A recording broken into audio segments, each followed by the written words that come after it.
Embedded in Shinran Shonen's masterwork called The True Teaching, Practice, and Realization is a gem of a poem. Let's call it a poem or a set of verses. I believe it's referred to as the Shoshinge, but here it's entitled Hymn of True Shinjin and the Nembutsu. And it's on page 69, or it starts on page 69 of this wonderful volume called The Collected Works of Shinran. I think I've recommended this to you before as a great resource that also is volume 1 of a 2-volume set, the second volume of which has commentaries on Shinran's writings. And Shinran Shonen, of course, as almost all of you probably know who are listening to this video, was the founder of the Jodo Shinshu branch of Pure Land Buddhism. And, he lived in around the 13th century Japan and came up in terms of his own training in the Tendai school, which was based on the Lotus Sutra. Al Bloom did an interesting piece, Dr. Al Bloom, on the question of why Shinran doesn't mention the Lotus Sutra more, and that's someplace else on my channel, probably under the playlist of Dr. Al Bloom. But that being neither here nor there, I want to focus on this hymn, what he calls Hymn of True Shinjin and the Nembutsu. And the way Shinran starts is he says, he expresses his own faith, so to speak, through these words. I take refuge in the Tathagata of immeasurable life. And that would be Amitayus. That term Amitayus refers to Amida Buddha, who is the Buddha of immeasurable life. And there we have reference to chapter 16 of the Lotus Sutra, where it is revealed, actually, that Shakyamuni Buddha, in the case of the Lotus Sutra, has a life that is eternal. Now, I've mentioned before, and probably this is not very orthodox, but I think of chapter 16 in the Lotus as also referring to Amida Buddha, since he is referred to as the Buddha of immeasurable life. And Shinran goes on to say, I entrust myself to the Buddha of inconceivable light. And of course, that's the other name of Amida Buddha, which is Amitabha, or Buddha of infinite light. And these two attributes, light representing wisdom and life representing compassion, are the two key attributes of Buddhahood in general and of Amida Buddha in particular. And here where he says taking refuge, that of course is one of the main things that we Buddhists do when we become Buddhists, is we take refuge. We take refuge in the Buddha, the Dharma, and the Sangha, namely in the Buddha, who is the founder, or also we can think of it as Amida Buddha in this case, and also the Dharma, the Buddha's teachings, and finally the Sangha, or the community of followers of Buddhism. And where he says, I entrust myself, that in many authors' opinions is the best way to think about this word Shinjin, which is in the title of these hymns, where it says Hymn of True Shinjin, or Shinjin, that, rather than the word faith, since that has many connotations in terms of Christianity and other religions, most Pure Land Buddhists or Jodo Shinshuists like to think of Shinjin as better translated to mean entrusting. So we entrust in the Buddha. We entrust in the Buddha of inconceivable light. And then Shinran offers a few lines to reference the narrative, the mythopoetic narrative that's at the core of our Jodo Shinshu entrustment or faith, and is derived from the teachings within the larger Sukhavati Sutra, or the larger Pure Land Sutra, where, as Shinran says here, Bodhisattva Dharmakara, in his causal stage, under the guidance of Lokesvara Raja Buddha, searched into the origins of the Buddha's pure lands and the qualities of those lands and their human beings and devas. He then established the supreme incomparable vow. He made the great vow rare and all-encompassing. So we have then this Bodhisattva, or in some cases referred to as a bhikshu, a fellow who was a king, supposedly, and who converted to Buddhism.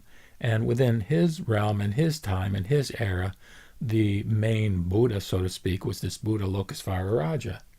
And so we refer, or he refers to Dharmakara as being in his causal stage, in that he's in the stage of development where he's not yet Amida Buddha. He later becomes Amida Buddha. That's the way this story evolves or unfolds, is him becoming Amida Buddha. But in any case, what did he do? He searched into the origins of the Buddha's Pure Lands because he wanted to find the best land. There's a notion that all the Buddhas in the universe, in the vast universe of the 10 directions, that they each have a Buddha field. And so Dharmakara wanted to check out all of these fields and find the best qualities in each of them in order to create his own Buddha land or Buddha field. So he searched into the origins of the Buddha's Pure Lands and the qualities of those lands and their human beings and devas. He then established the supreme incomparable vow. And of course, that's the 18th of the 48 vows that he made in the presence of Lokasvara Raja, where he basically vowed that anybody who has trust in him and who orients their thinking toward him, perhaps saying his name, which is Amida Buddha, only once, would then have the opportunity to be born in his pure land as a Buddha once he became Amida Buddha, but that he would not become Amida Buddha unless that vow could be fulfilled. So the way we know that the vow was fulfilled is the fact that he did become Amida Buddha. And again, this is where he outlines the fact that birth in his land is available to everybody. It's a non-discriminatory kind of thing. And really, there are very few requirements other than orienting oneself to the feeling and confidence that this vow has the power to accomplish what he had articulated in the vow. So he established the supreme incomparable vow. He made the great vow rare and all-encompassing. And it's rare and all-encompassing because of its minimal requirements for rebirth, for achieving a state of non-retrogression. That's what we can attain in this life, according to Shin Buddhism, is we can't become Buddhas in this life because we're filled with blind passions. But what we can do is we can attain a state of non-retrogression by virtue of this entrusting that we do in Amida. And of course, even in the context of, our entrusting, it's not that, we are having faith in Amida as much as that he endows to us and embeds within us that sense of entrusting. So it's really a gift that we can take no credit for whatsoever. So then it goes on to say, in 5 kalpas of profound thought he embraced this vow, then resolved again that the name be heard throughout the 10 quarters. So the name, his name, which we Jodo Shinshuists, articulate as Namu Amida Butsu, which means I take refuge in Amida Buddha, we think of that as the Nembutsu, or the name. And recall now that the title of this hymn is Hymn of True Shinjin, which we talked about in terms of entrusting, and the Nembutsu, which is this name. So he resolved that the name be heard throughout the 10 quarters. So he endowed the virtues associated with his own meritorious activities. He endowed them in this name that he gifts to us, and that as we express it as a result of his influence on us, that assures us rebirth in his pure land when we die, and also allows us to experience a state of non-retrogression as far as the fact that, we can't any longer and shouldn't any longer have any worries about sort of regressing into an earlier spiritual phase. In fact, what he says someplace in here is that we are actually equivalent at that point of Maitreya Bodhisattva, who is the Bodhisattva who is designated to be the next Buddha in our Saha world here on this earth, who also then is sort of one step removed from Buddhahood.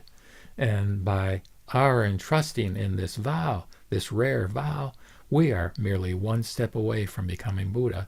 Namely, when we die, that's what we attain, and then we have the capability, according to Shinran, to come back to this world and express our compassion in ways that we weren't previously able to do while we're in this life filled with blind passions. So he gave this 5 kalpas. A kalpa is a long, long time, like an eon. He gave 5 kalpas of profound thought. He embraced this vow, and he resolved that the name be heard. Now, how is the name going to be heard throughout the 10 directions?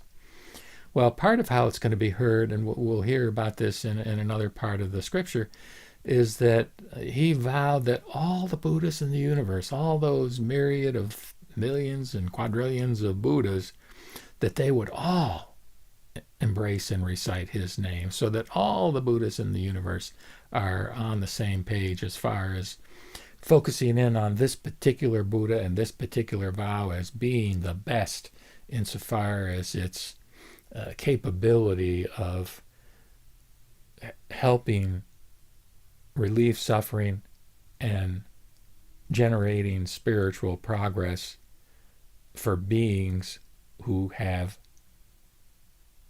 no necessarily particular knowledge, no necessarily particular self-power oriented practices that they can perform, but who have entrusted in the vow. That's the essence of it. They've heard the vow. Amita's gifted the vow to them. They express it through the name, Namo Amida Butsu. And they do that expression merely as an expression of gratitude. So there really is no practice. And that's the sort of the ironic or paradoxical kind of aspect of Shin Buddhism that, is perhaps a turnoff to some people who are into Buddhism, who think that, all these various practices are necessary. Now, that doesn't mean that, a person who's oriented toward this form of Pure Land Buddhism should think to themselves, hey, that's great. I'm already saved. I already have entrusted in the vow, and therefore I can do whatever I want.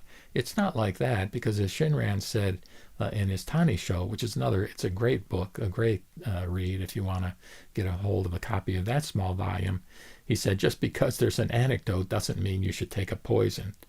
So it's not the case that a person can sort of, through some kind of contrivance of feeling that because the vow is there and is made even for the person who has evil actions, that therefore one should go out and commit evil actions. That's not the nature of this religion or this vow or this form of Buddhism. So it goes on to say that everywhere the Buddha casts light, immeasurable, boundless, unhindered, unequaled, light, Lord of all brilliance, pure light, joyful light, the light of wisdom, light constant, inconceivable, light beyond speaking, light surpassing sun and moon, and illuminating countless worlds. And so this light, this wisdom, this gift, it permeates all. And I would refer you here to some of the recent verses that I've been uploading from Tan Wan, who talks about the Buddhist light with various kinds of sort of hyperbolic characterizations. And so the bottom line here is that the multitudes of beings all receive this radiance. So all of us have this light shining upon us, although we can't always see it because of the cloud of ignorance, which is the third of the three poisons. We have this sort of way of dualistically thinking that keeps us from really experiencing ultimate reality in its true form.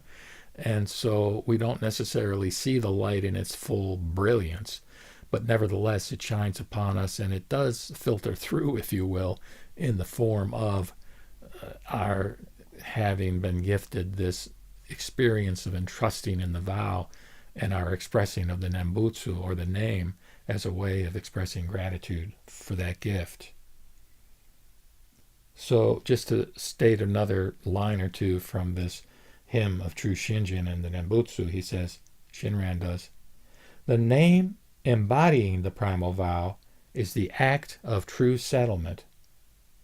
The vow of entrusting with sincere mind is the cause of birth. We realize the equal of enlightenment and supreme nirvana through the fulfillment of the vow of attaining nirvana without fail. So the name Namo Amida Butsu embodies the primal vow, which is what has the power to save us. And that's the act of true settlement, that when we take advantage of this gift, we are truly settled in the state of non-retrogression. We can't backslide at that point. And that vow of entrusting with sincere mind is the cause of birth, meaning the cause of birth in the Pure Land when we die. His Pure Land that, remember, he created on the basis of having analyzed all these various Buddha lands and pulled together the best of all the characteristics in order to create this land of happiness or land of bliss, which is what it's referred to and what the word, I believe, Sukhavati means. This land of great joy. And in that sense, we can feel confident that whatever steps and phases we need to go through, or that we do go through between now in this Saha world, in this world of dukkha, through the period of time that we may experience old age, sickness, and ultimately death, that at that point, in terms of the afterlife, we can be assured that we will be in that pure land and we'll be able to have the benefits of all of its wonderful characteristics as described in the sutras. Namo Mita Butsu, Namo Mita Butsu, Namo Mita Butsu.